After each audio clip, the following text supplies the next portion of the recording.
Welcome to this Windows and Computer channel and controversy number 3, the updates. That was a big one, and that one I think everybody can kind of, say that Microsoft wanted to go too much, a little too far.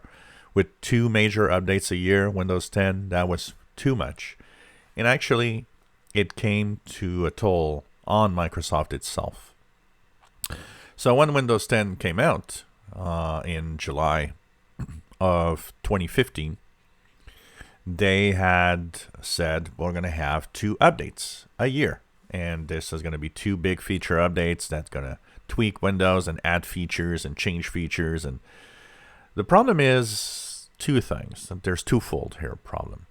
First, enterprise. The Windows 10 operating system is, for the most part, majority of users are enterprise users. Enterprise do not like updates. Enterprise do not like new features. Enterprise don't want new features and new updates all the time.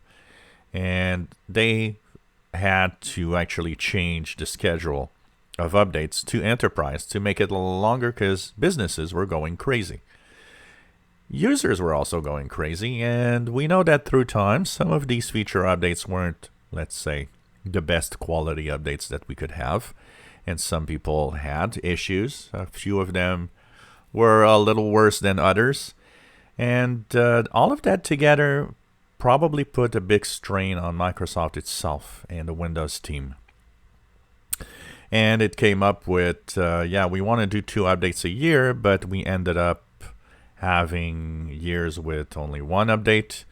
We ended up with, maybe this isn't a good idea. And finally, in the past couple of years, things are a little better. We've been having 1 major update and 1 small cumulative update.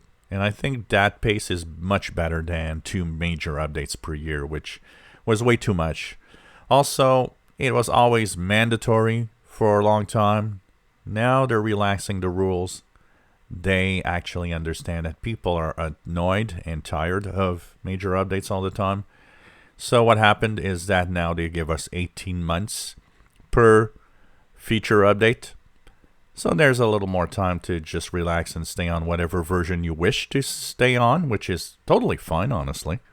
Why update if you like what you have and it works great? So that was another controversy. Which still today is kind of there. And, at least, we are in a better position with 1 big update and 1 smaller update. Also, the fact that, even like we say, Microsoft itself has a hard time keeping up. And there's an example right now. We had a big update in the first half of 2020, cumulative update, small cumulative update in the second half. We technically should have had a big update now, but we're getting another small cumulative update. Just tells you that even Microsoft has a hard time following its own schedule of updates.